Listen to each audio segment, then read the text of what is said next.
ďalšie. V Rumunsku sa hrala kvalifikácia o postup na majstrovstvá Európy vo futsale, kde boli naši reprezentanti veľmi blízko k postupu. Nakoniec rozhodlo iba skóre z malej tabuľky 3 tímov. Celé si to rozoberieme s mojimi hostiami, brankárom reprezentácie Mário Gašparovičom. Pekný večer. No a vedúcim výpravy Milanom Petrincom. Tiež pekný večer. Tak určite ste do Rumunska cestovali s ambíciou postúpiť konečne prvýkrát na nejaký šampionát. Boli ste k tomu veľmi blízko. Ako to teraz celé spätne hodnotíte? Tak samozrejme, že do Rumunska na kvalifikáciu sme išli s tým, že chceme postúpiť. Dali sme si cieľ získať minimálne 6 bodov, čo sa nám podarilo. Nakoniec nám nepomohlo ani to. Nakoniec rozhodla tabuľka 3. Dnes sme mali najhoršie skóre, bohužiaľ, ale postúpili sme. Vedúci výpravy, ako to celé videl, s akou chuťou sa cestovalo na túto kvalifikáciu. Bolo vidieť v tom týme, keď ste tam išli do Rumunska, že je odhodlaný konečne spraviť niečo také, aby teda slovenský futsal bol na najvyššom fóre. Tá nálada bola dobrá? Ako jednoznačne, to aj náš tréner vlastne spomínal celý čas, že nálada v týme je dobrá, chalani si verili. Odlietali sme vlastne s tým, že chceme postúpiť jednoznačne, pretože kvalitu v týme máme dostatočnú. Dopadlo to, ako to dopadlo. Bohužiaľ. No, vo vedení ale výpravy sa nehovorilo trošku o tom, že teda je to Rumunsko, nejaké obavy, čo sa tam bude diať, možno aj v hľadisku, aj predsa nie je to nejaká taká možno vyspelá krajina, kde by možno všetko malo byť fair play. Neobávala sa výprava, že by mohli tam nastať nejaké zvláštne veci? Ja neviem, ja som akurát počul predtým, že do Rumunska sa nechodí vyhrávať, ale neviem presne, kto mi to povedal.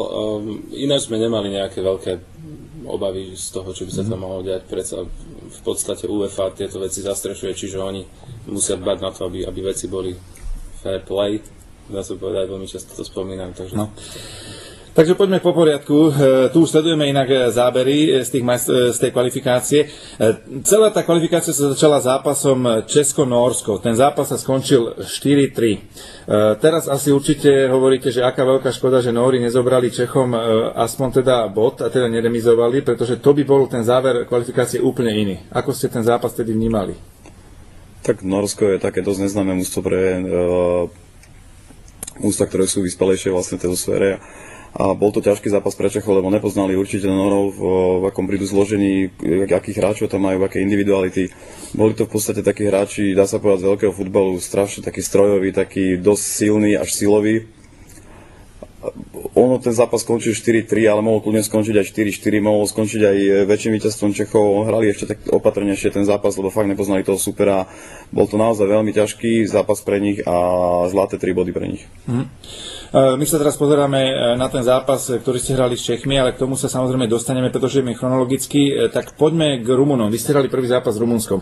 Víťazstvo 6-5. Považovalo sa to za prekvapenie, keď sa opýtam Milana? V podstate možno trošku áno, pretože myslím, že počítali sme s tým, že Rumúni budú veľmi tlačiť, ale zase v prvom zápase to muselo byť aj pre nich veľmi náročné. Diváci ich tlačili dopredu. Prvý zápas väčšinou je najťažší, ešte tými nie sú tak zohraté. A musím povedať, že nám ten zápas, aspoň prvý polčas vyšiel dokonale, keď tuším sme mali 5 únikov na bránu, dali sme 4 góly, akože koncovka bola vynikajúca, druhý polčas bol zase na niečo úplne inom. Hovoríme, že škoda toho 7. gólu, čo sme mohli dať, bohužiaľ nepadlo to tam, ale zápas to bol akože pre diváka veľmi dobrý podľa mňa. Áno, teraz vieme, že taký 7. gól by asi bol vlastne možno rozhodujúci. Ale po polčase, už Milan spomínal, ste vyhrávali 5-1. A čo sa dialo potom v tom druhom polčase? Zrazu bolo 5-5 a ešte ste zachraňovali minútu a pol pred koncom vlastne to víťazstvo, aj keď ste už boli pod tlakom v tom druhom polčase. Čo sa tam dialo? Tak Rumúni už začali hrať tú povestnú powerplay, ktorú sme si mysleli, že nebudú hrať až tak dokonale, ako nakoniec zvládli. Oni už začali hrať totiž to ešte pri konci prvého polčasu, myslím nejakých 5 minút. A skore pomaly narastalo v našej bráne, takže... A to vás neprekvapilo? 5 minút pred koncom prvého polčasu začali hrať tak ono už to bolo vlastne logické z ich strany, lebo už tam už nemali vlastne čo stratiť, museli vlastne len získať, takže videli, že sa im vlastne tá powerplay darí, dávali nám tie góly, mali šance, vytvorili si šance, podľa mňa sme to trošku zle bránili, zle sme sa postavili pri tých kritických situáciách, z ktorých vlastne tie góly úplne bezprostredne padali, takže neustali sme to podľa mňa, ale nakoniec sa to ukázalo z našej strany ako dobrá voľba, keď sme to ustali, lebo dali sme im vlastne gól do prázdnej brány za stavu 5-5, hrali powerplay ďalej a to sa im vlastne nepomstilo. Za stavu 5-5 hrali powerplay, zaujímavé, pretože v tej fáze šampionátu oni ešte netušili, vlastne čo to vidíme, že nakoniec by im tá remíza ešte viac otvorila tie dvere. Oni boli vlastne celý čas takí sebavedomí a boli aj za tú stavu 5-5, už si boli úplne istí tým, že nám dajú ten 6. gól a že už ten zápas dokážu dotiahnuť do víťazného konca, no nakoniec sa im to nepodarilo a 3 body išli smerom k nám. No, toto je ten zápas s tým Rumunskom, ktorý ste hrali. Rumúni aj niečím prekvapili, alebo ste očakávali to, čo hrali? Tak oni hrali vlastne tú svoju takú balkánsku školu, teraz im tam prišiel španielský tréner, ten ich naučil nejaké nové veci, ktoré sa praktizujú v Španielsku a už vlastne u tých vyspelých mústiev. Otázka je taká, že ako si to vedia oni preniesť na to ihrisko, to čo im ten tréner povie, lebo tie taktické veci sú jedna vec a odohrať to na ihrisku je druhá vec. Ale podľa mňa rumunské mužstvo napreduje a ide smerom hore, takže... Áno, tu sme videli ten moment vlastne. Milan, opýtam sa, v zápase s Rumunskom, aká bola atmosféra v týchto zápasoch, ako to tam vyzeralo v hale? Bolo to, spočiatku to bolo veľmi, veľmi tiché, my sme vlastne boli jediní, čo sa tešili na tribúne, to bol ten prvý polčas. Druhý polčas zase bol úplne odlišný, keď vlastne Rumúni sú veľmi dávali najavo tie emócie a už potom mal som niekedy pocit, že taká nevraživosť voči nám, že my sme sa tešili, keď sme dali gól, tak oni nám to kvázi vracali. Ale tak druhý polčas skutočne bola hala bola úplne vo vare, všetci ľudia skákali, mali tam dobrého, tuším aj hlásateľa, ktorý to dobre vedel napúpovať, takže ako atmosféra vynikajúca, musím povedať. Áno, toto je celá tá fáza toho, keď oni hrajú vlastne to powerplay v tom druhom polčase a keď to začali otáčať, tak viem si predstaviť, ako to tam muselo celé ožiť. Chvála Bohu teda, že hrali ešte powerplay za toho stavu 5-5, ale my už musíme ísť na tých, si pozrieť teda porozprávať tých Čechov, ktorí sme videli predtým ten zápas.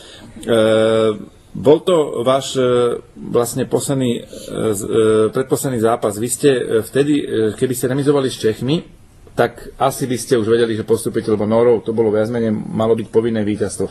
Aký bol zápas s Českou republikou? Predsa len je to taký väčší rival? Tak určite bol ťažký zápas. Vedeli sme, že keď budeme bodovať, získame minimálne bod, tak už s tými Normy to nejak sa musíme popasovať, aby sme proste ten postup vybojovali. Bol to ťažký zápas, už historicky tí Česi nám nesedia. Proste vždy v tých rozhodujúcich chvíľach, keď hráme tie zápasy s nimi, vždy ich prehráme o 2 góly, o 3 góly. Nebolo tomu ani teraz inak. A polčas bol 2-2, to vyzeralo dobre. Polčas bol 2-2. Mali prevahu? Myslím si, že ten zápas bol úplne vyrovnaný. Tam mohol kdokoľvek vyhrať, kto by premenil tie šance. Tam podľa mňa bol kľúčový okamih ten, že nám vylúčil rozhodca Vojta Varadyho dosť prísne, bez žltej karty dostal hneď červenú. Myslím si, že nebol to faul, až na červenú kartu kľudne mohol dať žltú, ale proste vyťahol červenú, bola červená. Dostali sme hneď na 4-2 z toho. V priebehu 76 sekúnd druhého polčasu sa dostali 3 góly a tam sa ten zápas zlomil. No ale pokračujeme. Česi potom vyhrali, teda Rumúni vyhrali nad Normy 3-1 a situácia bola predposledným dňom taká, že vy ste potrebovali vyhrať nad Norskom a počkať si na výsledok Čechov s Rumúnmi. Tam ste verili asi, že Česi by ma mali pomôcť, pretože boli favoriti. Vy ste Norov zdolali 4-0, ťažký zápas? Tak určite ťažký zápas, lebo ako ten prvý krok býva ťažký, tak aj ten posledný býva ťažký. Takisto bol ten ťažký zápas, ale sme si povedali, že teraz alebo nikdy, takže tie 3 body sme získali, ale nakoniec to aj tak nevyšlo. Práve. A potom ste pozerali ten zápas Rumunsko-Česko a u toho by som sa rád pozastavil. Tak opýtam sa Milana, ktorý sedel v hľadisku. Ako to vyzeralo? Ako ste sledovali ten zápas? Pretože vy ste asi, mysleli ste si teda, že Česi naozaj ten zápas vládnu. Stačila by remíza alebo výhra Čechov, prípadne prehra Čechov o viac ako 2 góly a idete na šampionát. Tam bolo veľmi málo toho priestoru na to, aby sa vám to nepodarilo. Ako ten zápas vyzeral? Pozerali sme na to a videli sme, že Česi hrali inak ako ostatné zápasy. To bolo viditeľné od začiatku. Jednoduché strely, ktoré mali končiť v bráne alebo aspoň na brankárovi išli vedľa. Nejako veľmi sa netlačili dopredu.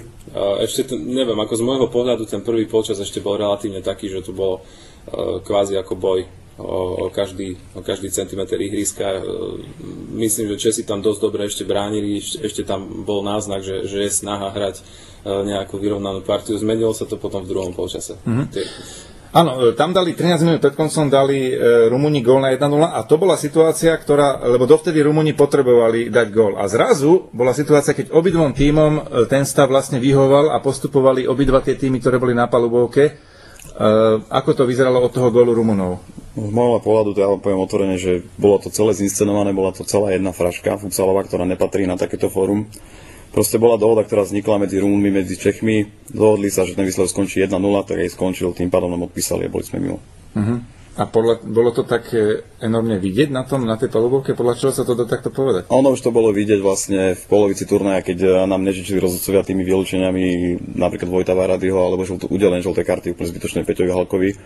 Od tej chvíle sa to začalo nejak lámať všetko proti nám a je za tým niečo iné, o ktorom nechcem teraz moc rozprávať.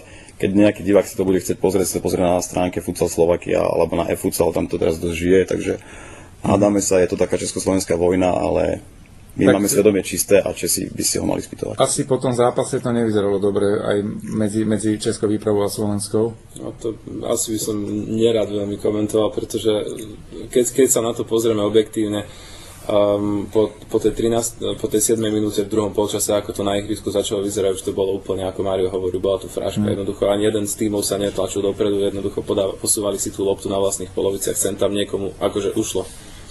Že to prešlo na druhú stranu, ale potom to zase nejakým spôsobom dali do tej situácie, ako potrebovali a po zápase už to bolo. My sme odišli preč a oni sa radovali, takže...